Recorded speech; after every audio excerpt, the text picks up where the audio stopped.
الحمد لله وحده والصلاة والسلام على من لا نبي بعده ولا رسول بعده ولا معصوم بعده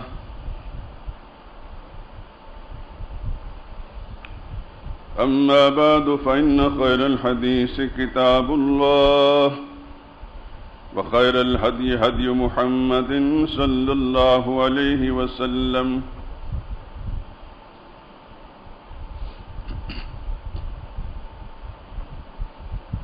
وشر الأمور محدثاتها وكل محدثة بدعة وكل بدعة ضلالة وكل ضلالة في النار.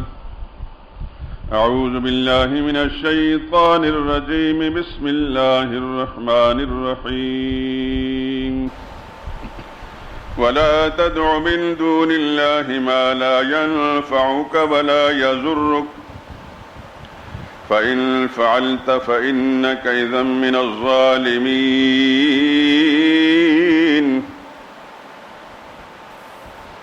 وإن يمسسك الله بضر فلا كاشف له إلا هو وإن يردك بخير فلا راد لفضله يصيب به من يشاء من عباده وهو الغفور الرحيم.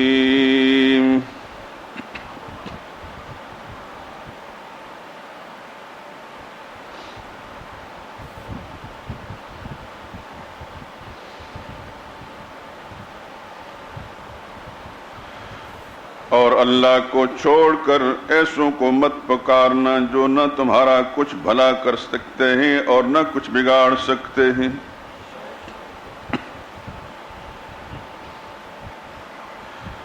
اگر ایسا کرو گے تو ظالموں میں سے ہو جاؤ گے، اور اگر اللہ تم کو کوئی تکلیف پہنچانا چاہے تو اس کے سوا اس کا کوئی دوسرا دور کرنے والا نہیں، اور اگر تم سے بھلائی کرنی چاہے تو اس کے فضل کو کوئی روکنے والا نہیں. وہ اپنے بندوں میں سے جسے چاہتا ہے فائدہ پہنچاتا ہے، اور وہی ہے بخشنے والا مہربان.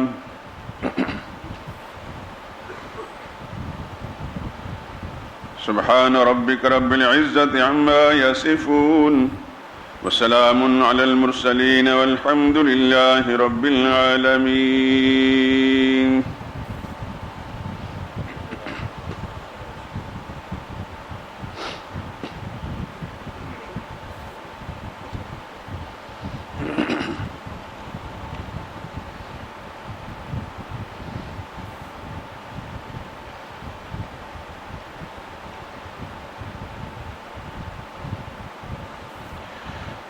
خدا بندہ شہنشاہ زمین و آسمان تو ہے، خدا بندہ شہنشاہ زمین و آسمان تو ہے شاہد ذرہ ذرہ خالق کون و مکان تو ہے.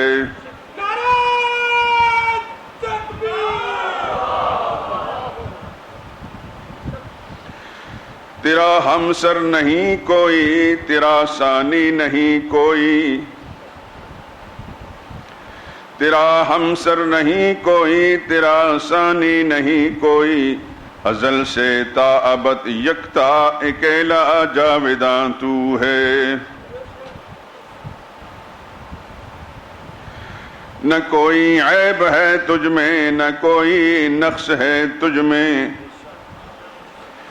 نہ کوئی عیب ہے تجھ میں، نہ کوئی نقص ہے تجھ میں، کہ ہر خوبی ہے جس کی ذات میں وہ بے گماں تو ہے.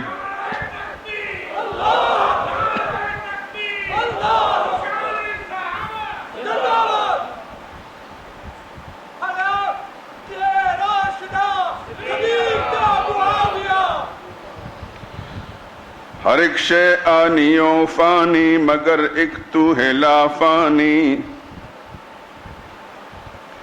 ہر ایک شے آنی و فانی مگر ایک تو ہے لا فانی، زوال و موت سے بالا ہے وہ عالم جہاں تو ہے. تو سنتا دیکھتا ہے جانتا ہے بات سینے کی. تو سنتا دیکھتا ہے جانتا ہے بات سینے کی. اگرچہ عرش پر بیٹھا ہے لیکن لامکاں تو ہے.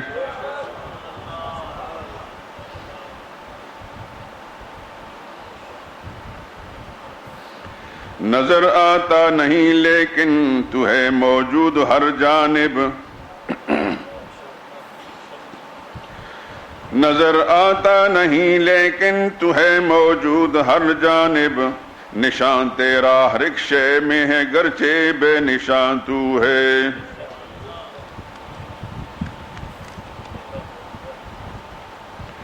ہمارا مالک و آقا ہمارا والی و مولا. ہمارا مالک و آقا ہمارا والی و مولا. سمندر ہو کہ صحرا ہر جگہ ایک پاسباں تو ہے. کوئی بندہ خطا کے بعد ہو جاتا ہے جب تائب. کوئی بندہ خطا کے بعد ہو جاتا ہے جب تائب. اسے تو بخشنے والا ہے اس پر مہرباں تو ہے.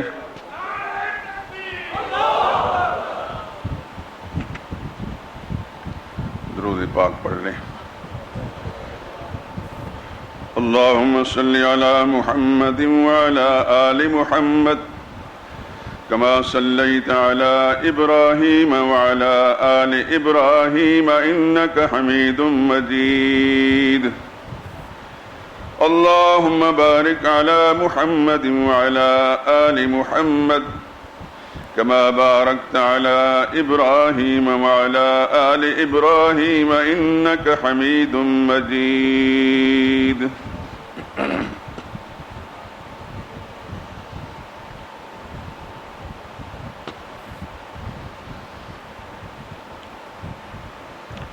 بزرگان محترم، برادران عزیز،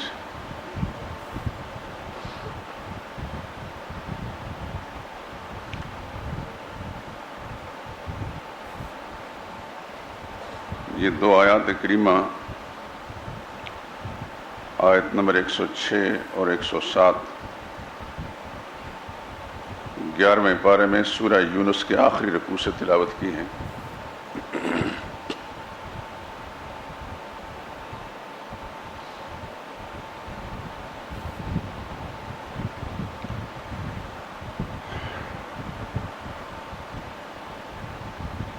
ترجمہ بھی آپ حضرات نے سن لیا. کتنے کلیئر کٹ واضح الفاظ میں میرا رب اعلان کر رہا ہے وَلَا تَدْعُ مِن دُونِ اللَّهِ مَا لَا يَنْفَعُكَ وَلَا يَضُرُّكَ. کوئی نہ فائدہ پہنچا سکتا ہے نہ نقصان دے سکتا ہے.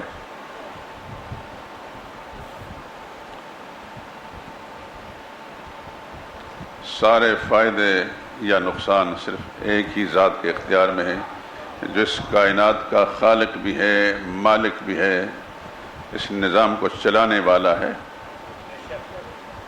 جس کے قبضہ قدرت میں سب کچھ ہے وہی فائدے اور نقصان کا مالک ہے. اور جس کے پاس اپنی زندگی کے اختیار نہیں ہے وہ کسی دوسرے کو بھی نہ فائدہ دے سکتا ہے نہ نقصان.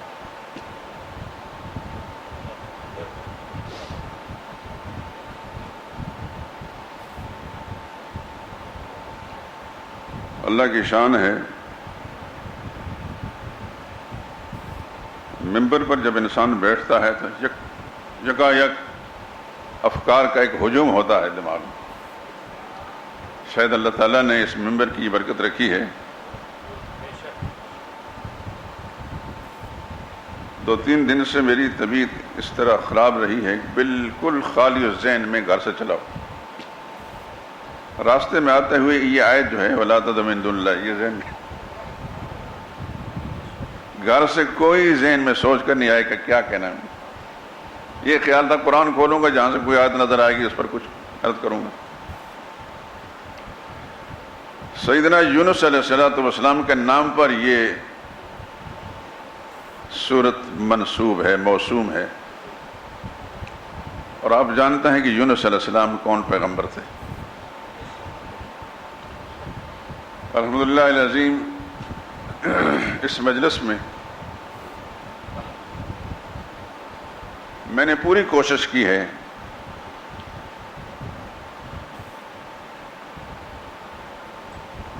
کہ قرآن کی سچائیاں آپ حضرات کی خدمت میں پیش کروں. قرآن سچائیوں کی کتاب ہے. اور یہ بھی آپ حضرات جانتے ہیں کہ میں ہمیشہ آپ حضرات سے التجا اپیل کرتا رہتا ہوں، اللہ کی کتاب کے ساتھ جڑ جائیے. ہر انسان کو پتہ ہے میں نے دنیا چھوڑنی. ہر انسان جانتا ہے کہ خدا کے سامنے جانا ہے، اور اس کی زندگی کا حساب میرے اللہ نے لینا ہے. اللہ کی کتاب کے ساتھ جڑ جائیے میرے دوستو. اگر اس فکر میں رہے کہ ذرا فرصت ملے گی، تو فرصت اسے ہے جو اس دنیا میں آیا نہیں یا اس دنیا میں رہا نہیں. جو دنیا میں آیا ہے وہ فارغ نہیں ہے، یہ فرصت نکالنی پڑے گی. قرآن کو ٹائم دیجئے میرے دوستو. یہ جو وقت دیا ہے 24 گھنٹوں کا میرے رب نے، اس میں ترتیب بنانا آپ کے اپنے اختیار میں ہے. کیونکہ آپ یہ بھی جانتے ہیں کہ ابلیس زندہ ہے، اور وہ جنت سے جب نکالا گیا تو وہ قسم کھا کر نکلا تھا، یا اللہ تیری عزت کی قسم، تیری بڑائی اور کبریائی قسم کھا کر کہتا ہوں کہ اس نسل انسان کو میں گمراہ کر کے چھوڑوں گا. وہ بے فکر نہیں ہے ہم سے. وہ ہر وقت، ہم تو بعض اوقات اپنے آپ سے بھی بے فکر ہو جاتے ہیں، وہ ہماری فکر میں لگا ہوا ہے کہ میں کس طرح ان کو برباد کر سکتا ہوں. اس واسطے اس خیال کو سامنے رکھ کر اللہ کی کتاب کے ساتھ تعلق جوڑیے. انشاءاللہ مجھے اللہ کی رحمت سے امید ہے کہ جو انسان اس دنیا کے اندر اللہ کی کتاب کے ساتھ جڑا رہا پوری دیانت امانت کے ساتھ، اور اس نے ٹائم دیا، میرا رب اس کو کبھی رسوا نہیں کرے گا. عرض کر رہا تھا کہ یہ آیت مبارکہ سورہ یونس کی ہے. یونس علیہ السلام کے بارے میں آپ حضرات جانتے ہیں، اللہ کے ایک پیغمبر. ان کی بعثت 1,00,000 آدمیوں کے لیے ہوئی تھی. فَأَرْسَلْنَاهُ إِلَىٰ مِائَةِ أَلْفٍ أَوْ يَزِيدُونَ. 1,00,000 یا کچھ افراد زیادہ تھے. دیگر انبیاء اکرام علیہ السلام وہ تو بڑی بڑی قوموں کی طرف تھے، اور سب سے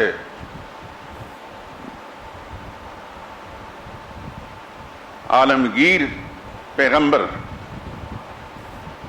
حضرت محمد مصطفیٰ صلی اللہ علیہ وسلم، جن کے بارے میں اللہ نے فرمایا ارسلناک الا کافۃ للناس بشیرا ونذیرا، پوری انسانیت کے لیے بشیر و نذیر بنا کر بھیجا ہے. لیکن یونس علیہ السلام 1,00,000 افراد کی طرف مبعوث ہوئے تھے. یہ قرآن کریم میں موجود ہے. لیکن عجیب بات ہے کہ انہوں نے بھی یونس علیہ السلام کی بات نہیں مانی، اور آخر میں یونس علیہ السلام یہ کہہ کر وہاں سے نکل گئے کہ 3 دن کے اندر اندر اللہ کا عذاب تم پر آ جائے گا. آپ جانتے ہیں کہ نبی ہماری طرح کے لوگ نہیں ہوتے، وہ اللہ کے سلیکٹڈ منتخب قسم کے لوگ ہوتے ہیں، چنے ہوئے لوگ ہوتے ہیں. اور یونس علیہ السلام کے بارے میں حدیث میں آتا ہے، آپ نے علماء سے سنا ہوگا، حضور نے فرمایا صلی اللہ علیہ وسلم کہ مجھے یونس بن متی پر فضیلت مت دو. یہ واحد پیغمبر ہیں علیہ السلام کے حضور نے فرمایا کہ ان سے مجھے فضیلت مت دو. کیا سبب تھا اس کی تفصیل میں نہیں جانتا اور نہ سمجھتا ہوں، بس حضور صلی اللہ علیہ وسلم کے فرمان میرے سامنے ہے. یونس علیہ السلام وہاں سے نکل گئے یہ کہہ کر کہ 3 دن میں خدا کا عذاب آئے گا. جو ہی نکلے بستی سے، اللہ پاک نے اس قوم کو بچانا تھا، اللہ کا غیبی نظام تھا. اس میں بستی کے چند افراد یا سارے لوگوں کے ذہن میں یہ بات آئے خدا کے پیغمبر نے جو اطلاع دی ہے کہ عذاب آئے گا، یہ بات غلط نہیں ہو سکتی۔ ظاہر بات ہے کہ قوموں کے اندر کچھ لوگ غلط بھی ہوتے ہیں تو کچھ صحیح بھی ہوتے ہیں۔ کچھ دانشور قسم کے لوگ تو انہوں نے کہا بھائی خدا کا نبی ہے، اس کی بات ہم لوگوں نے مانی نہیں، خدا کا عذاب آئے گا۔ اللہ کی شان، وہ ساری قوم، مرد، عورتیں، بوڑھے، جوان، بچے، حتیٰ کہ جانور بھی، سب کے سب اس آبادی سے نکل کر جنگل میں نکل گئے، اور عورتوں نے اپنے بچے، چھوٹے چھوٹے معصوم بچے اپنے سے جدا کر دیے۔ ایک کوہرام مچا ہوا تھا، اور وہ سب کے سب اپنے آپ کو مجرم سمجھ کر خدا کی بارگاہ میں معافی مانگنے لگے، اور اس انداز سے معافی مانگی کہ اللہ کا آیا ہوا عذاب بالکل سامنے آ گیا، نظر آ رہا تھا۔ سچے دل سے توبہ کی، اللہ کی توحید کو قبول کیا، نبی جس چیز کی دعوت دیتے تھے اس کو قبول کیا، خدا کا آیا ہوا عذاب ٹل گیا۔ یہ واحد قوم ہے جن پر آیا ہوا عذاب ٹلا ہے، وہ یونس علیہ السلام کی قوم۔ توبہ کی، اللہ نے عذاب سے بچا لیا۔ ادھر یونس علیہ السلام کا کیا معاملہ ہوا؟ ایک سے زائد مرتبہ آپ سن چکے ہیں، لیکن صرف یاد دہانی کے لیے میں بتا رہا ہوں کہ میرے رب کے اپنے فیصلے ہیں۔ جس قوم نے شرک کیا اور شرک پر اڑے رہے اور نبی کی بات کو ٹھکرایا، جب سچے دل سے توبہ کی تو اللہ پاک نے ان کو معاف کر دیا، آئے ہوا عذاب ٹل گیا۔ ادھر وہ پیغمبر، عظیم پیغمبر، اللہ ہی کی توحید کی خاطر اس بستی کو چھوڑا، قوم سے ناراض ہو کر کشتی میں سوار ہوئے، سمندری سفر راستے میں تھا، کشتی میں بیٹھے، جو ہی اللہ کے پیغمبر کشتی میں بیٹھے کشتی ڈولنے لگی۔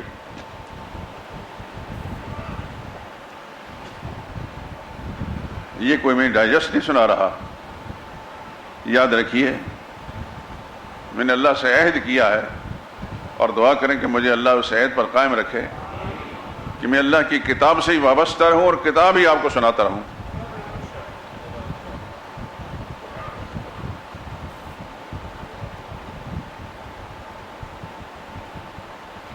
یونس علیہ السلام کشتی میں بیٹھے، وہ کشتی والا کشتی آر پار لاتا لے جاتا تھا، جیسے ملاح ہوتے ہیں، لوگ بیٹھتے تھے، آتے تھے، جاتے تھے، جو ہی اللہ کے پیغمبر بیٹھے کشتی ڈولنے لگی۔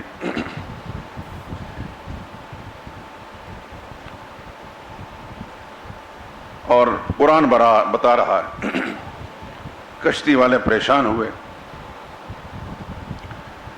ان کا چونکہ تجربہ تھا، کہنے لگے کہ لگتا ہے کہ ہماری کشتی میں کوئی ایسا گناہگار آدمی بیٹھ گیا ہے جس کے گناہوں کے سبب سے ہماری کشتی پر مصیبت آ رہی۔ اب کون مانے کہ میں گناہگار ہوں؟ تو کون ہے بھائی؟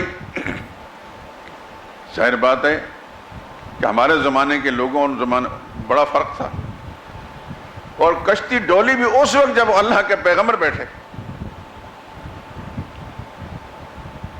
قرآن بتا رہا ہے، قرآن اندازی کی گئی، فساہما فکان من المدحضین، قرآن اندازی کی گئی اور یونس علیہ السلام کے نام پر قرآن نکلا۔ یونس علیہ السلام کوئی گناہ کر کے نہیں آئے تھے، وہ اللہ کے عظیم پیغمبر تھے۔ اور یاد رکھیں، یہ عقیدے کی بات سنا رہا ہوں، نبی گناہوں سے معصوم ہوتے ہیں، نبی گناہوں سے معصوم ہوتے ہیں، یہ عقیدے کی بات ہے، اور عقیدہ ہی سکھا رہا ہوں، اس میں یہ عقیدہ بھی ہے۔ جہاں اللہ کی توحید کا مسئلہ سکھا رہا ہوں وہاں یہ رسالت کا مسئلہ ہے، ہر نبی گناہوں سے معصوم ہوتا ہے۔ جس زمانے میں اور آپ سانس لے رہے ہیں، اس زمانے کے اندر بڑے بڑے خدا کے باغی اور ملعون لعنتی لوگ، مسلمان کہلانے والے، انبیاء کو گناہگار کہتے ہیں، بکتے ہیں۔ قرآن کریم کی آیات کے حوالے سے تحریف کر کے بعض لغزشیں جو انبیاء کرام علیہ السلام سے ان کو جرم قرار دے کر ان کو مجرم کہتے ہیں، جیسے ہم گنہگار ہیں ویسے وہ گنہگار ہیں۔ خدا کی لعنت ہو ان پر۔ میں عقیدہ کی بات سنا رہا ہوں، ہر مسلمان نے اللہ کے سامنے جانا ہے۔ انبیاء کرام گناہوں سے پاک ہوتے ہیں، جس طرح آپ کے گھر میں چھوٹا سا بچہ پیدا ہوتا ہے، معصوم ہوتا ہے، وہ گناہوں سے پاک ہوتا ہے، ہر نبی گناہوں سے پاک ہوتا ہے۔ میں ایک مثال عرض کر کے بات آگے ذکر کرتا ہوں۔ سورہ یونس کے بعد ایک سورت ہے سورہ ہود، اور سورہ ہود کے بعد ایک سورت ہے سورہ یوسف۔ ہود بھی اللہ کے پیغمبر ہیں اور یوسف بھی اللہ کے پیغمبر ہیں۔ یوسف علیہ السلام کے بارے میں آپ نے بہت کچھ پڑھا بھی ہوگا، سنا بھی ہوگا۔ یہ ایک گھرانہ تھا نبیوں کا۔ یوسف علیہ السلام کے والد تھے حضرت یعقوب علیہ السلام، یعقوب علیہ السلام کے والد تھے حضرت اسحاق علیہ السلام، اور اسحاق علیہ السلام کے والد تھے حضرت سیدنا ابراہیم علیہ السلام۔ یہ سارا خاندان نبیوں کا ہے۔ کریم ابن الکریم ابن الکریم ابن الکریم۔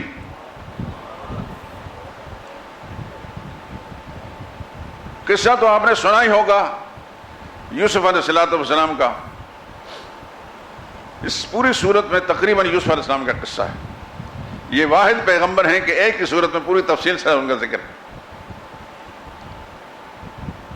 اللہ اکبر۔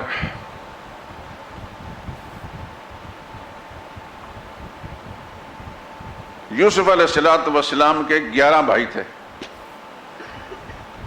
انی رأیت 11 کوکبا والشمس والقمر رأیتهم لی ساجدین۔ میں نے دیکھا خواب کے اندر کے 11 ستارے اور ایک سورج اور چاند مجھے سجدہ کر رہے ہیں۔ یہ بچپن کا خواب ہے۔ خواب اپنے والد گرامی سیدنا یعقوب علیہ السلام کے سامنے جب ذکر کیا تو فرمایا یا بنی لا تقصص رؤیاک علی اخوتک، میرے بیٹے یہ خواب اپنے بھائیوں کو نہ سنانا، فَيَكِيدُوا لَكَ كَيْدًا، تمہارے خلاف کوئی منصوبہ بنائیں گے۔ خیر، یقیناً یوسف علیہ السلام نے والد کی بات مانی ہوگی کہ نہیں مانی ہوگی؟ نہیں سنایا ہوگا۔ نہیں سنایا، اس کے باوجود بھائیوں نے۔ اس صورت میں اس قدر عجیب جو واقعات ہیں، انسان حیران رہتا ہے۔ باپ کے وفادار بیٹے تھے یوسف علیہ السلام، جیسے انہوں نے فرمایا ویسے انہوں نے کیا، لیکن اس کے باوجود بھائیوں نے ان کے خلاف سازش کی۔ اس لیے آپس میں کہنے لگے کہ یوسف احب الی ابینا منا، یوسف ہمارے باپ کا سامنے بہت زیادہ پیارا ہے، ہمارے والد زیادہ توجہ ان کی طرف رکھتے ہیں، تو ان کو باپ کی نظروں سے ہٹائیے تاکہ باپ کی توجہ آپ کی طرف ہو۔ جو انہوں نے کیا تفصیل میں نہیں جاؤں گا، وقت تھوڑا ہے۔ کھیل کود کے بہانے سے جنگل صحرا کی طرف لے گئے، وہاں لے جا کر ایک کنویں میں ڈال دیا۔ واپس آئے، کہنے لگے جی بھیڑیا کھا گیا ہے۔ کیا بہانہ کیا؟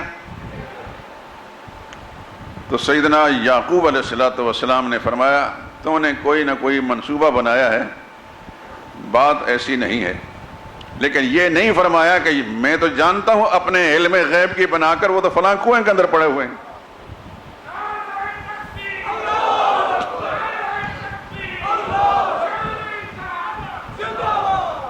یہ بتائیں کہ غیب کا علم کس کے پاس ہے؟ یہ قصہ ہے پیغمبر کا، اپنی طرف سے ہم نے گھڑ کر نہیں بیان کر رہے۔ یقیناً بھائیوں نے یوسف علیہ السلام کو کنویں میں پھینکا، واپس آ کر جھوٹا بہانہ کیا کہ بھیڑیا کھا گیا، مگر حضرت یعقوب علیہ السلام نے فرمایا کہ یہ تم نے کوئی نہ کوئی چال چلی ہے، ایسا نہیں ہے۔ لیکن یہ نہیں فرمایا کہ یوسف تو زندہ ہیں اور میں جانتا ہوں کہ فلاں کنویں کے اندر پڑے ہوئے ہیں، غم کے اندر گل رہے ہیں، لیکن یہ نہیں فرما رہے کہ وہ فلاں کنویں میں، اس لیے کہ کنویں کے اندر کا ہونے کا علم جو ہے کس کو تھا؟ صرف اللہ کو۔ نبی کی شان بہت اونچی ہوتی ہے، لیکن جو اللہ کی صفت ہے علم والی اور قدرت والی، وہ کسی نبی کے پاس نہیں ہوتی۔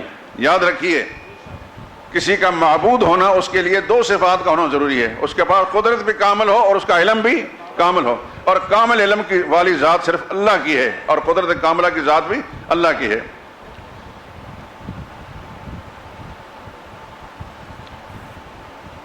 بات کو مختصر کرتا ہوں، یوسف علیہ السلام بالآخر مصر کے وزیر اعظم صاحب کے گھر پہنچ گئے۔ ایک قافلہ آیا، انہوں نے پانی کے لیے کنویں میں ڈول ڈالا، آگے سے یوسف علیہ السلام اس ڈول کو پکڑ کے باہر نکلے۔ جو حسن و جمال تھے وہ تو آپ نے سنا ہی ہے، اللہ پاک نے ایک نبوت کا گھرانہ اور پھر اللہ پاک نے خدا داد جو حسن دیا تھا اس کو لے جا کر مصر کے بازاروں میں بیچ دیا۔ اللہ کے امتحانات کا نظام دیکھیے،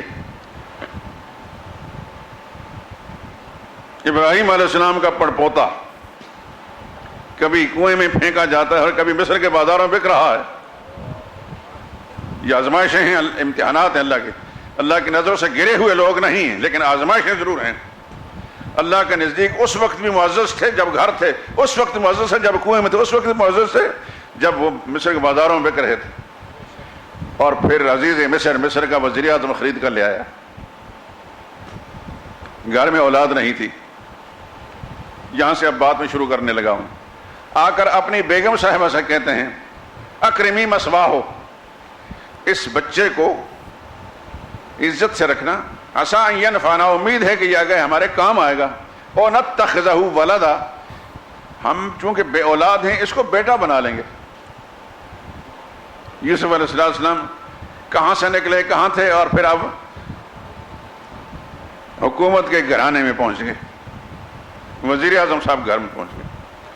کچھ ہی عرصہ کے بعد یوسف علیہ السلام جو حدود جوانی کے اندر پہنچے، خدا داد حسن تو تھا ہی، وہ بیگم صاحبہ جو تھی، وزیر اعظم صاحب تو جو اپنے اپنے کام کے لیے نکلتے تھے، بیگم صاحب کو گھر کے اندر وزیر اعظم صاحب نے ایک لڑکا کہ چلو ہماری خدمت کرے گا، اس خاتون کی نظر خراب ہو گئی،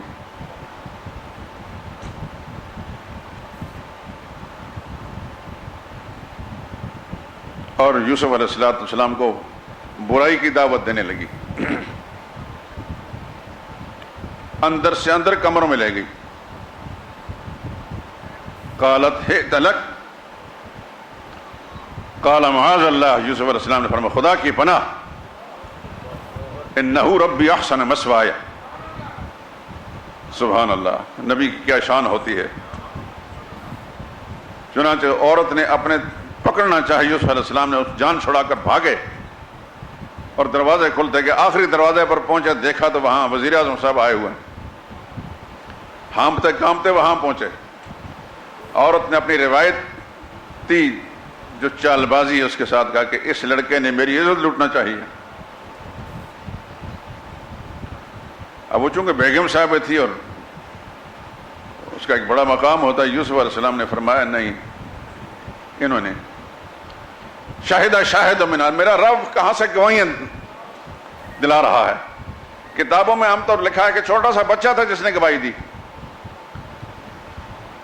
بعض نے لکھا کہ جوان آدمی تھا وہاں رہتا تھا، لیکن بہرحال اس تفصیل میں جانے کی ضرورت نہیں۔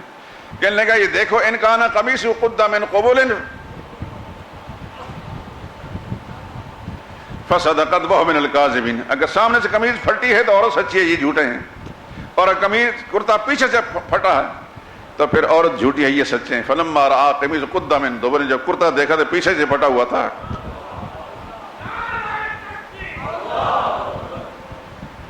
یوسف علیہ السلام کا یہ کرتا، اشارہ دیتا ہوں، کبھی باپ کے غم کا سبب بنتا ہے، جب بھائیوں نے کرتا اتار کر اس کو جھوٹا خون لگا کر یعقوب علیہ السلام پیش کیا کہ اس کو بھیڑیا کھا گیا، یہی کرتا کبھی باپ کے غم کا سبب بنتا ہے، اور یہی کرتا یوسف علیہ السلام کی برات اور پاک دامنی کا سبب بنتا ہے۔ اور یہی کرتا آگے چل کر جب مصر کے وزیر بن چکے ہیں، وہاں سے اذهبوا بقمیصی ھذا فالقوا علی وجہ ابی یأتی بصیرا، میری قمیض لے جاؤ، والد صاحب کی بینائی چلی گئی ہے، ان کے چہرے پر ڈالنا، میرا رب اپنی رحمت کے ساتھ ان کی بینائی کو واپس کر دیں گے۔ ہر نبی کی کوئی نہ کوئی خصوصیت ہوتی ہے، تفصیلات چھوڑتا ہوں۔ یہاں یہ ہوا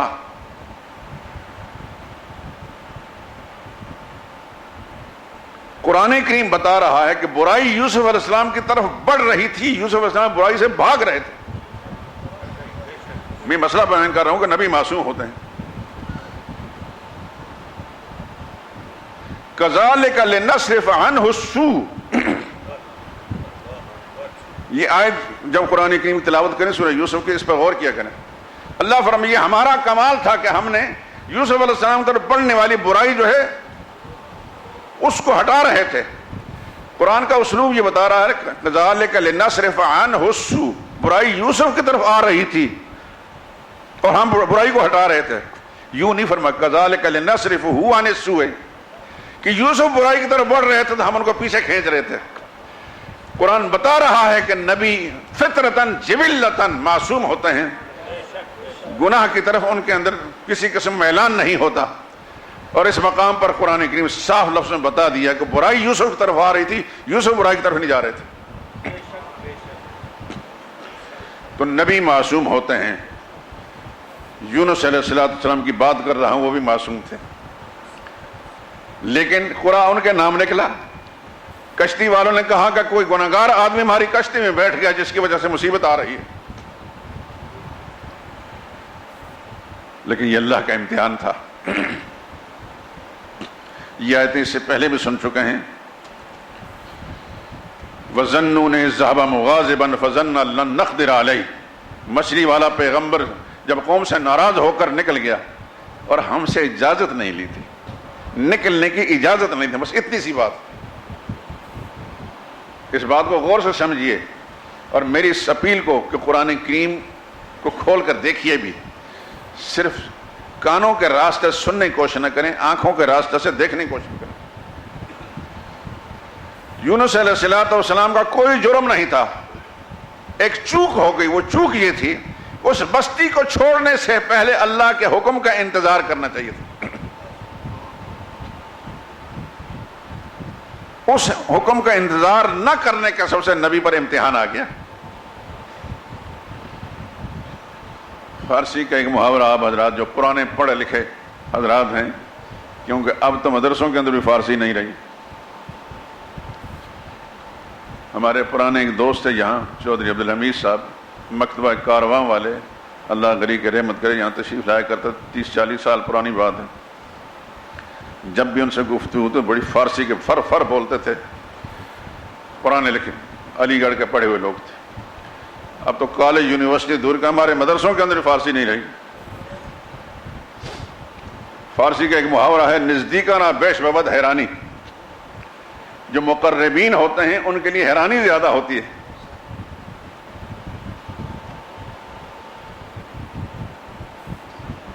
ہم قلعہ دار سنگ میں پڑھتے تھے یہاں آنے سے پہلے کی بات. ہمارے استاد قاضی اسمت اللہ صاحب بڑے سخت مزاج اور بڑے نازک مزاج آدمی تھے. اللہ پاک نے ان کو علم بھی کمال کا دیا تھا اور حسن بھی کمال کا دیا تھا کہ میں نے اتنا خوبصورت انسان اپنے اساتذہ میں دیگر علماء میں نہیں دیکھا. جب وہ راستے میں چلتے تھے گھر سے مسجد، مسجد سے گھر، ہماری طالب علمی کی بات ہے، تو گلیوں میں کھڑے ہو کر لوگ دیکھتے کہ قاضی صاحب جا رہے ہیں، اتنا خوبصورت انسان جا رہا ہے. گھروں کی چھتوں پر خواتین دیکھتی تھیں اتنا خوبصورت انسان، لیکن مزاج کے بڑے سخت. ذرا سی بات مزاج کے خلاف ہو پھر شامت ہوتی تھی. تو ہم لوگ پڑھتے تو تھے لیکن قاضی صاحب کے قریب کم جاتے تھے، کیونکہ جو قریب جائے گا تو اس کے لیے مصیبت ہوگی. ایک طالب علم تھا شیخ پورا کا، وہ قاضی صاحب کے خادم خاص تھا، اس کی پٹائی بھی ہمیشہ ہوتی رہتی تھی. تو اس وقت ہمیں یہ محاورہ سمجھ میں آیا نزدیکانہ بیش ببد ہے نا، کہ جو مقربین ہوتے ہیں ان کے لیے مشکلات بھی زیادہ ہوتی ہیں لیکن اسی درجے میں رتبہ بھی بڑا ہوتا. تو انبیاء کرام علیہ السلام اللہ کے مقرب ہوتے ہیں، ان کی آزمائشیں بھی بڑی ہوتی ہیں. یونس علیہ السلام صرف اتنی چوک ہو گئی کہ جب بستی والوں نے انکار کیا اللہ کی توحید کو ماننے سے تو انتظار کرنا چاہیے تھا کہ اب مجھے کیا کرنا ہے. انہوں نے انتظار نہیں کیا اور بستی والوں کو چھوڑ کر یہ خیال کر کے کہ اب خدا کا عذاب آیا ہی آیا چلے گئے. اتنی بات کا انتظار نہ کرنے پر اللہ کی طرف سے آزمائش آ گئی. لیکن آزمائش میرے جیسے ہماری طرح کے لوگوں پر نہیں آتی، وہ بڑے رتبے والے لوگوں پر آتی ہے جن کے درجے ہیں سوا ان کو سوا مشکل ہے۔ تو یونس علیہ السلام پر آزمائش آئی کہ کشتی بیٹھے، کشتی ڈولنے لگی، سمجھ گئے کہ اللہ کا کوئی امتحان ہے، چھلانگ لگا دی دریا میں۔ اللہ اکبر، اس وقت بھی اللہ کی نظر میں وہ محبوب تھے، عظیم تھے، لیکن اللہ یہ بتانا چاہتے ہیں کہ سارے اختیارات کا مالک کون ہے۔ قرآن کے لفظ لفظ سے آپ کو یہ مسئلہ سمجھ میں آئے گا، سارے اختیارات کا مالک کون ہے۔ یونس علیہ السلام کشتی سے چھلانگ لگاتے ہیں، پانی میں چلے گئے۔ کون جانتا ہے خدا کا نبی کہاں گیا، مگر جس کی مرضی پر گیا تو اس کو پتا تھا۔ اس نے حکم دیا ایک خاص مچھلی کو، کہاں تھی، حکم دیا کہ سمندر کا سینہ چیر کر اس مقام پر پہنچے جہاں میرا پیغمبر پہنچا۔ آتا ہی اس نے منہ کھولا، خدا کا پیغمبر اس کے منہ میں چلے گیا۔ مچھلی کو اللہ نے حکم دیا کہ میرا نبی تمہاری غذا نہیں، تمہارا پیٹ چند روز کے لیے میرے نبی کا مہمان خانہ ہے۔ اور پھر وہاں پہنچ کر نبی نے، یہ میرے اور آپ کے لیے سبق ہے میرے دوستو، جس حال میں بھی ہم ہیں، گھر میں ہیں یا باہر میں ہیں، دن میں ہیں یا رات میں، جنگل میں ہیں یا کسی آبادی کے اندر، رب زندہ ہے، رب دیکھتا ہے، رب سنتا ہے۔ تکلیفیں آتی ہیں اور وہ سنتا ہے، اور جس وقت انسان پوری توجہ کے ساتھ اس سے مانگتا ہے تو پھر وہ مہربانی بھی کرتا ہے۔ یونس علیہ السلام وہاں جا کر بھی رب کو نہیں بھولے۔ دنیا والوں میں سے کسی کو پتا نہیں تھا، کشتی والوں کو بھی پتا نہیں کہ کہاں چلا گیا سمندر میں۔ یونس علیہ السلام کشتی میں موجود ہیں، کشتی ڈول رہی ہے، کشتی سے نکلے، کشتی پار ہو گئی۔ معلوم ہوا کہ بیڑا پار کرنا کس کا کام ہے، یہ یاد رکھیے۔ اگر اللہ کے سوا کوئی بیڑا پار کرنے والا ہوتا تو یونس علیہ السلام اپنا بیڑا پار کر لیتے۔ یہ بتا رہا ہے پروردگار عالم کے بیڑا پار کرنا کس کا کام ہے، اللہ کے سوا کسی اور کا نہیں۔ یونس علیہ السلام ادھر چلے گئے، مچھلی کے پیٹ میں پہنچ گئے، مگر انہیں پتا ہے کہ میرا رب دیکھ رہا ہے، ان کا ایمان ہے کہ میرا رب سن رہا ہے۔ پھر وہاں کیا آوازیں لگائی انہوں نے، لا الہ الا انت سبحانک۔ یہ وہ آیت ہے جس کو آیت کریمہ کہہ کر عام مسلمان 1.25 لاکھ مرتبہ پڑھتے ہیں، اور تجربہ یہ ہے کہ اللہ پاک ان کی مشکلیں آسان کر دیتے ہیں۔ اس آیت کا مضمون ہی ایسا ہے، لا الہ الا انت، کوئی مشکل کشا نہیں تیرے سوا۔ یہاں الہ کا معنی سمجھ میں آ رہا ہے، وہ کلمے کے اندر جو لا الہ الا اللہ پڑھتے ہیں، یہاں آپ الہ کا معنی سمجھیے۔ فنادا فی الظلمات، ان اندھیروں کے اندر پیغمبر نے اللہ کو پکارا، مچھلی کے پیٹ کا اندھیرا، رات کا اندھیرا، سمندر کا اندھیرا، کئی اندھیروں میں اللہ کے نبی نے اپنے رب کو پکارا۔ انی کنت من الظالمین، میرے اللہ مجھ سے کوتاہی ہو گئی، حکم کا انتظار کرنا چاہیے تھا۔ کس کو پکارا؟ کسی بابے کو؟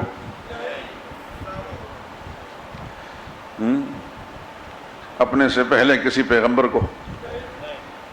کسی مقبرے کو؟ ہمارا کیا حال ہے؟ ہم جب کسی مشکل میں پھنستے تھے، کبھی کس کو پکار رہے ہیں، کبھی کس کو پکار رہے ہیں، کبھی کس کو پکار رہے ہیں۔ جس رب نے ماں کے پیٹ کے اندر ایک پانی کے قطرے سے اس کو اپنے قدرت کی مشینری پر ڈال کر ہمیں ایک انسانی وجود بخشا، اور پھر جب حیات پیدا ہوئی تو وہاں رزق پہ پہنچایا، نہ ماں کو پتا تھا، نہ باپ کو پتا، نہ خاندان کو پتا تھا، اور پھر ایک مدت کے بعد اس دنیا میں بھیجا، وہاں رزق کا راستہ جو تھا وہ کاٹ کر دوسرا رزق کا راستہ ماں کی چھاتیوں کے اندر دودھ کی نہریں جاری کر دیں۔ وہ رب وہاں اگر ہماری فکر کر رہا ہے، اس دنیا میں بھیجنے کے بعد ہماری مشکل کشائی نہیں کرے گا؟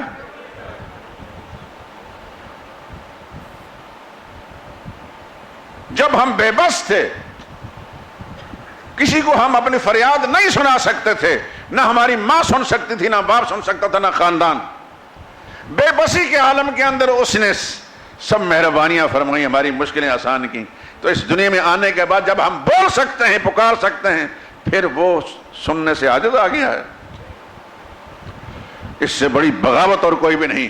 یاد رکھیے میرے دوستو، خدا کی زمین پر اس کی دھرتی پر پھرنے والا انسان، اس کی دی ہوئی زندگی استعمال کرنے والا انسان، اس کی صحت استعمال کرنے والا انسان، اس کا دیا ہوا رزق کھانے والا انسان، پھر جب وہ غیر اللہ کو پکارتا ہے تو رب کی غضب کو دعوت دیتا ہے۔ اس لیے قرآن کریم کے اللہ نے قانون بنا دیا، ہر مجرم کو معاف کروں گا، مشرک کو معاف نہیں کروں گا۔ اس لیے میں یہ آپ حضرات کی سماع خراشی کر رہا ہوں، زور دے رہا ہوں میرے دوستو، گناہگار تو ہم ہیں، کہیں نہ کہیں ہماری زندگی کے اندر جھول ہوں گے، کمزوریاں ہوں گی، لیکن یہ کوشش کی جائے ہر زاویے سے کوشش کی جائے کہ شرک کا کوئی جرثومہ جو ہے آپ کی زندگی، آپ کے عقیدے میں نہ آئے۔ اللہ نے اس کو معاف نہیں کرنا۔ سن چکے ہیں، پہاڑوں جیسے نیک اعمال بھی اگر آپ کے پاس ہوں گے، ان کا ساتھ اگر شرک ہوگا تو میرا رب معاف نہیں کرے گا۔ لیکن اگر آپ کے ان گناہوں میں شرک کے علاوہ جو گناہ ہیں ان کے اندر شرک نہیں ہوگا تو میرا رب معاف کرے گا۔ وہ حدیث سنی ہے آپ نے جس میں یبن آدم یبن آدم یبن آدم 3 دفعہ بھول جاتے ہیں؟ سناؤں کہ نہ سناؤں؟ تو پہلے کئی دفعہ سنا چکا ہوں تو پھر اب سنیے، توجہ کیجیے۔ یبن آدم، یہ حدیث قدسی ہے، یعنی جس کے الفاظ نبی کے ہیں، مضمون اللہ کی طرف سے۔ یبن آدم، اے آدم کے بیٹے، انک ما دعوتنی ورجوتنی، تو جب تک مجھ سے مانگتا رہے گا، میری رحمت کا امیدوار رہے گا، غفرت لک علی ما کان فیک، میں تیرے گناہوں کو معاف کرتا رہوں گا، ولا ابالی، مجھے کسی کی کوئی پرواہ نہیں۔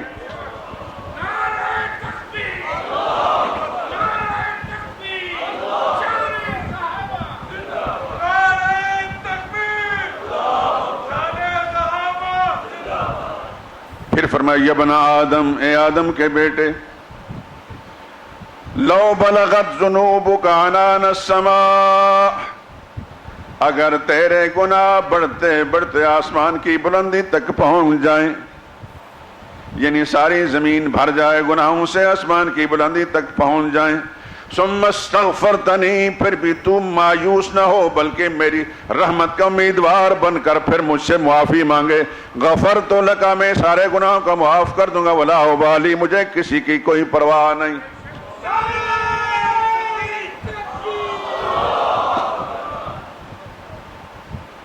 اللہ اکبر۔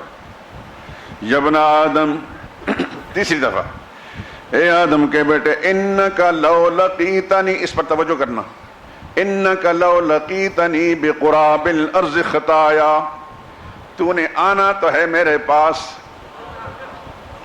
آنا تو ہے میرے پاس، جب تیری مجھ سے ملاقات ہو اور اس وقت ساری زمین تیرے گناہوں سے بھری ہوئی ہو، ثم لقیتنی لا تشرک بی شیئا، ان گناہوں میں ہر قسم کے گناہ موجود ہوں گے سوائے شرک کے، شرک نہیں ہوگا، لأتیتک بقرابها مغفرتا، تو ساری زمین گناہوں سے بھر کر لایا ہوگا، میں ساری زمین بخش سے بھر کر تیرے لیے لاؤں گا۔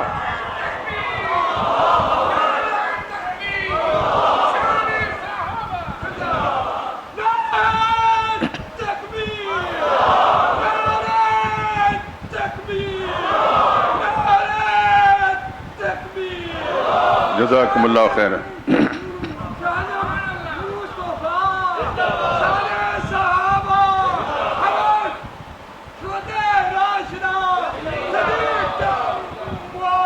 جزاکم اللہ خیر۔ اللہ اس جذبے کو برقرار رکھے، اللہ ہر مسلمان کو، اس مسجد کے ہر حاضر کو اور حاضر کے ہر متعلق کو، یا اللہ اپنی توحید پر پوری استقامت نصیب فرما، اور کوئی کمزوری، کوئی خامی کسی بھی پہلو سے یا اللہ ہمارے عقیدوں کے اندر باقی نہ چھوڑنا ہے، ہر پہلو سے اللہ اپنی رحمت کے ساتھ ہمارے عقیدوں کو صاف رکھنا۔ جیسے تو نے اپنی کتاب کے اندر فرمایا، جیسے تو نے تیرے نبی نے ہمیں سمجھایا ہے صلی اللہ علیہ وسلم، اے اللہ اسی طرح ہمیں عقیدہ قائم رکھنے کی توفیق نصیب فرما۔ بات عرض کر رہا تھا، پہاڑوں جیسے نیک اعمال ہوں، شرک ہوگا تو خدا سب رد کر دے گا، لیکن زمین گناہوں سے بری ہوگی، شرک نہیں ہوگا تو اللہ اپنی رحمت کے ساتھ سارے گناہوں کو معاف کر دیں گے۔ قرآن میں ہے ان اللہ لا یغفر ان یشرک بہ، اللہ معاف نہیں کرے گا مشرک کو، ویغفر ما دون ذلک لمن یشاء، اس کے علاوہ جس کو چاہیں گے اللہ معاف کر دیں گے۔ اور یہ حدیث آپ نے سن لی ہے، مشکات کے اندر یہ روایت موجود ہے، اور یقیناً آپ نے علماء سے سنی ہوگی اگر انہوں نے بیان کی ہے۔ اللہ کی توفیق سے اس مسجد کے اندر کئی دفعہ یہ بیان ہو چکی ہے۔ مسجد کے دیواریں جو ہیں ان سے بھی اگر کوئی گواہی لے سکے تو انشاءاللہ یہ بولیں گی کہ یہ حدیث پاک بیان ہوئی ہے۔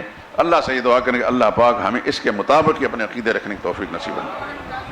اللہ اپنی رحمت کے ساتھ ہم سب کے عقیدوں کو صاف رکھے، نبی کریم صلی اللہ علیہ وسلم کی سچی محبت اور آپ کی سچی اطاعت و اتباع نصیب فرمائے، اور نبی کریم صلی اللہ علیہ وسلم کی پاکیزہ جماعت صحابہ کرام رضوان اللہ تعالی علیہ مجمعین بلا امتیاز سب چھوٹے بڑے سب کی محبت اور عقیدت نصیب فرمائے، اور کسی بھی پہلو سے کسی بھی ایک صحابی اس کے بارے میں سوء ظنی اور بدگمانی سے اللہ ہمیں محفوظ فرمائے، کہ جو نبی کی پاکیزہ جماعت ہے اگر اس کے اندر خامی ہے تو پھر دنیا میں کون ہے جس میں خامی نہیں؟ جن کی خدا تعریفیں کر رہا ہے قرآن میں، اولئک هم المؤمنون حقا، یہ پکے ایمان والے ہیں، اولئک هم الراشدون، یہ ہدایت والے ہیں، اولئک هم المتقون، یہ تقوی والے ہیں، اولئک هم المفلحون، یہ فلاح پانے والے لوگ ہیں، اولئک حزب اللہ، یہ اللہ کی جماعت ہے۔ یہ میرے کہنے میں تو اللہ نے اپنے قرآن میں نہیں فرمایا، اللہ اپنے مرضی میں فرما رہے ہیں، اور وہ اللہ جو دلوں کے اندر جھانک کر دیکھتا ہے۔ وَلَكِنَّ اللَّهَ حَبَّبَ إِلَيْكُمُ الْإِيمَانَ،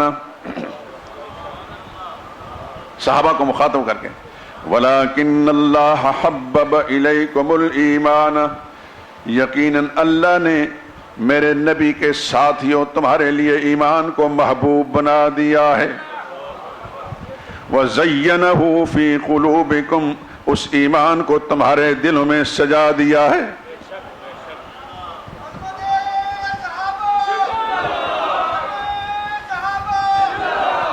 اس لیے میری یہ تین باتیں نہ بھولنا کبھی بھی، آپ میرے گواہ ہوں گے خدا کے سامنے، اللہ کی عظمت، اس کی کبریائی،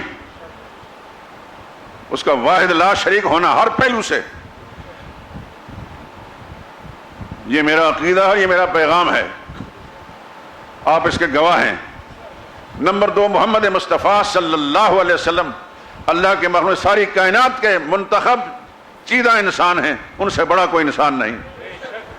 ان کی محبت، ان کی اتباع اور ان کی عقیدت اور ان کی اطاعت، یا اللہ ہمیں اس پر بلا کم و کاست پوری صفائی کے ساتھ اس پر قائم رکھنا، اور پھر رسول اللہ صلی اللہ علیہ وسلم کی پاکیزہ جماعت۔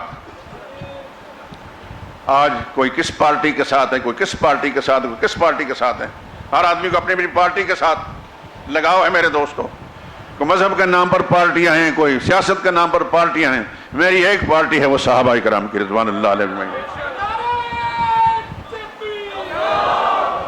میں آپ کو گواہ بنا کر کہتا ہوں، اور وہ پارٹی میں نے قرآن کریم سے منتخب کی ہے، کسی کہنے پر نہیں، کسی مولوی کے کہنے پر نہیں، کسی اور کے نہیں۔ میرے اللہ نے اپنی رحمت کے ساتھ مجھ پر یہ فضل فرمایا ہے، قرآن کریم نے جو اثرات مجھ پر چھوڑے ہیں، اس واسطے اس میں 2 رائے نہیں ہو سکتی، ساری کائنات کو چھوڑ سکتا ہوں، زندگی سے ہاتھ دھو سکتا ہوں، صحابہ کو نہیں چھوڑ سکتا، کیونکہ بالآخر چھوڑنا ہے، دنیا میں بالآخر چھوڑنی ہے، لیکن وہاں اگر جائیں تو اللہ کے محبوبوں اور اللہ کا پسندیدہ لوگوں کی جماعت کے ساتھ جائیں گے تو انشاءاللہ سرفرو ہو کر جائیں گے۔ تو پیغام میرا اللہ کی توحید والا یہ ہے کہ اپنے عقیدوں کو صاف ستھرا رکھیے میرے دوستو۔ مشکلات آتی ہیں، کل بھی آئیں، آج بھی ہیں، آئندہ بھی ہوں گی، نبیوں پر مشکلات آئیں، یونس علیہ السلام کا قصہ سن لے، مشکل آئی کہ نہیں آئی؟ تو اس مشکل میں کس کو پکارا؟ کہاں پکارا؟ اندھیروں کے اندر پکارا، سمندر کے اندر، مچھلی کے پیٹ کے اندر پکارا، تو پھر جواب کیا آیا؟ فاستجبنا لہ، ہم نے یونس کی دعا کو سن بھی لیا اور فوراً قبول کیا، پھر ساتھ پر ونجیناہ من الغم، اس پریشانی سے ہم نے نجات بھی دے دی۔ لیکن یہاں یونس علیہ السلام کے قصے میں یہ بات بھی مجھے اور آپ کو سمجھانے کے لیے بیان فرما دی، لولا انہ کان من المسبحین، اگر یونس علیہ السلام وہاں جا کر بھی ہم سے نظر ہٹا لیتے، ہمیں نہ پکارتے، ہماری تسبیح نہ پڑھتے، للبث فی بطنہ الی یوم یبعثون، تو قیامت آ جاتی، مچھلی کے پیٹ سے باہر نہ نکل سکتے۔ یہ سبق ہے میرے اور آپ کے لیے، ہر حال میں، جس حال میں بھی ہیں، ہمارا حاجت روا بھی اللہ ہے، مشکل کشا بھی اللہ ہے، اسی کو پکارنا ہے، وہیں سے مشکلیں حل ہوں گی۔ جیسا کہ ابھی آیت، وَإِن يَمْسَسْكَ اللَّهُ بِضُرٍّ فَلَا كَاشِفَ لَهُ إِلَّا هُوَ، اللہ کوئی تکلیف پہنچانا چاہے تو اس کے سوا اس کو ہٹانے والا کوئی نہیں۔ وَإِن يَمْسَسْكَ بِخَيْرٍ، اور اگر تمہیں خیر دینا چاہے فَهُوَ عَلَىٰ كُلِّ شَيْءٍ قَدِيرٌ، ہر چیز پر قادر وہی ہے، نہ کوئی دوسرا تکلیف ہٹا سکتا ہے نہ تکلیف لا سکتا ہے۔ یہ سارے اختیارات کس کے ہیں؟ وہ بات یاد ہوگی جو شروع میں بیان کرتا تھا، سارے اختیارات کا مالک بھی اللہ ہے۔ اللہ کو اپنے اختیارات میں بھی واحد لا شریک سمجھیں، اس کے حقوق میں بھی واحد لا شریک سمجھیں، اس کی ذات میں بھی واحد لا شریک سمجھیں، اس کے صفات کے اندر بھی واحد لا شریک۔ چار باتیں کبھی نہیں بھولنے چاہیے، وہ ذات میں بھی واحد لا شریک، صفات میں بھی واحد لا شریک، حقوق میں بھی واحد لا شریک، اور اختیارات میں بھی واحد لا شریک۔ یہ چار باتیں جس مسلمان میں ہوں گی، میں اللہ کی قسم کھا کر کہتا ہوں کہ کتاب قرآن میرے ہاتھ میں ہے، وہ پکا موحد انسان ہے، انشاءاللہ وہ اللہ کی بارگاہ میں بڑا سرخرو ہو کر جائے گا۔ اللہ سے اپنے لیے بھی دعا کرتا ہوں اور آپ کے لیے دعا کرتا ہوں کہ اللہ تعالیٰ اسی عقیدے پر آپ کو قائم رکھے۔ سبحانک اللہم و بحمدک، اشہد ان لا الہ الا انت، استغفرک۔